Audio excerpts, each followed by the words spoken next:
Ô André, essa questão que o DJ perguntou pra você, de governador, a gente imaginava assim, até eu vi movimentos na internet, falar, pô, André é o candidato do PT ao governo.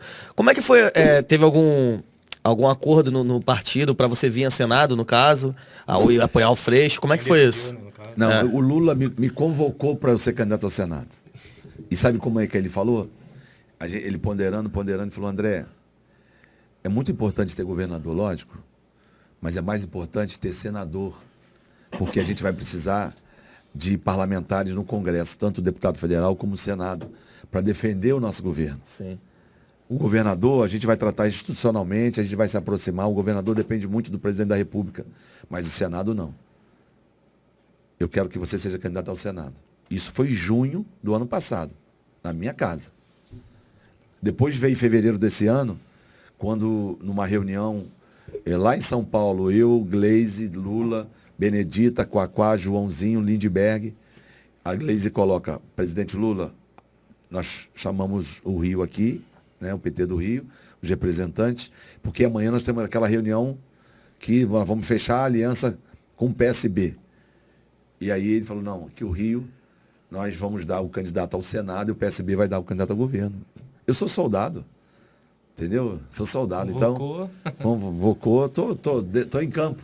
Mas você não esperava que fosse seguir esse... Uma ruptura que está seguindo com o Molon, não esperava mesmo? Foi uma surpresa para vocês? Porque, primeiro, tinha um acordo com a direção nacional do PT e do PSB. O Freixo falava que tinha um acordo com o Molon, se ele se viabilizasse eleitoralmente, que ele seria o candidato ao governo e que teria que fazer uma aliança com o vice e com a posição de Senado. Sim. Você não pode querer ter hegemonia. O PSB não tem um vereador, rapaz. Na região metropolitana não tem um. O PSB não existe no Rio. Pode ser muito importante em Pernambuco. Agora não, veio o Freixo, vieram deputados. Na verdade, o PSB tinha 2 deputados estaduais, mas vereador na região metropolitana nenhum. O único prefeito que o PSB elegeu é o Rubens Montempo, de Petrópolis, que, por acaso, por sinal, me apoia. Então, e aí uma coisa, a política não pode ser pessoal, a política não pode ser a minha vontade. A política tem que ser uma construção. E a primeira vez que a gente consegue uma unidade de esquerda no Rio, isso não é qualquer coisa. Aí tem uma dissidência, o PSB nacional foi empurrando com a barriga, foi empurrando, para dar como fato consumado, né? Mas eu aqui tenho que olhar para frente, deixa isso para lá, vamos embora. É porque o Rio já vem de governo de direita, né? Digamos assim, Cláudio Castro, Wilson Witzel, aí teve Senado também, Romário, acho que 2 vezes.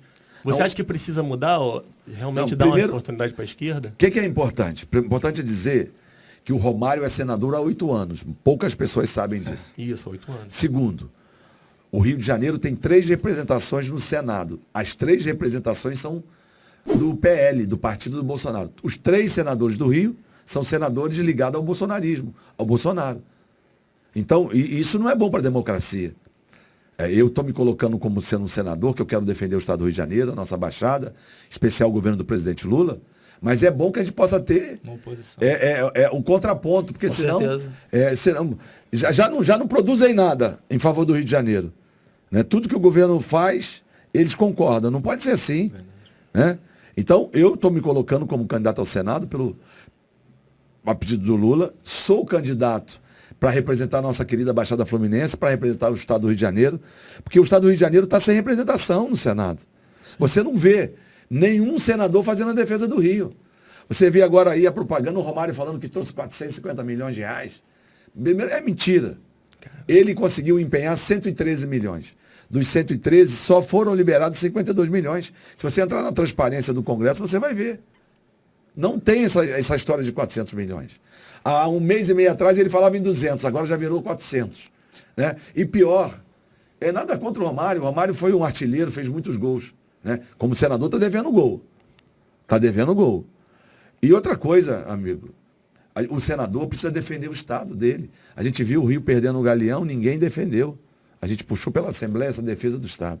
A gente tem aqui as obras do governo federal paralisadas, o Arco Metropolitano, o Complexo Petroquímico, os submarinos ali de Itaguaí. Chegamos a ter mais de 30 mil empregos no submarino. Dizem 37 mil empregos. Hoje temos menos de 3 mil. Então, o governo federal, esse governo que está aí, Bolsonaro não investiu R$1 no Rio. Não tem uma obra no Rio de Janeiro que você pode falar, essa obra é do governo Bolsonaro. Não tem. Essa nem deu continuidade nesse arco metropolitano, que era Eles importante. inventaram a história acabaram com a Minha Casa e Minha Vida para botar a Casa Verde e Amarela. Você conhece alguma Casa Verde e Amarela que foi entregue? Não tem, não existe. É uma falácia, é uma mentira. É mentira.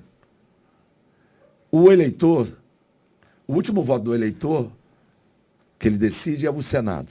Está muito quente a questão do governo federal, Lula e Bolsonaro, está muito... Um pouco agora mais com o governo do Estado, depois deputados federais e estaduais. O último voto que o eleitor define é o Senado. Eu estou muito tranquilo, pé no chão. Nós estamos fazendo uma campanha bonita, propositiva. A gente tem muito para mostrar. Sim. Como prefeito, que a gente mudou a vida da cidade. A gente mudou a realidade da juventude aqui. Foi ou não foi? Né? Você vê ali a Avenida dos Operários, de segunda a sábado do nosso governo, você via a criançada com uniforme kimono, com roupa de bailarina, com uniforme do Paracambi Digital, com florescer, com instrumento indo estudar na Escola de Música Vila Lobos, de segunda a sábado. Então, o seu Leônidas, que veio de Minas, de Mar de Espanha, que morou e depois voltou para Minas e voltou para Paracambi, que está morando em Paracambi, ele fala que a avenida não é mais dos operários, é a avenida dos estudantes. Esse problema, André, eu sei que você não quer falar muito sobre isso, mas assim, você... Que água? Café, um cafezinho. Café. Tendo candidato... Pode ser no plástico, no copo. Daí, por favor. Não, é porque aqui vai esfriar rápido, vai trocar o calor. Hoje a gente tem o Lula na frente das pesquisas. Certo. E tendo candidatos como você e o Molon ali no Senado, vocês dividem votos da esquerda. É verdade. Então, assim, corre o perigo do Lula precisar de uma ajuda estando lá como presidente e não ter um senador, né? Então é perigoso, né, cara? Então, mas é porque você não pode ser candidato de você mesmo. Você na política tem que construir. Você não tem que... e pode ser uma questão pessoal. Eu quero. Né? Não sei se vocês acompanharam no dia de ontem. Eu convido o Lula para vir a Nova Iguaçu, para fazer um comício na Baixada. Eu mobilizo, a gente monta palco, a gente faz tudo. E aí ele se coloca como vítima, querendo vir ao comício que é nosso. Foi eu que organizei o comício. Sim. E aí ele quer se vitimar. Essa coisa na política não serve. A política é boa porque a gente vai apresentar o que a gente fez.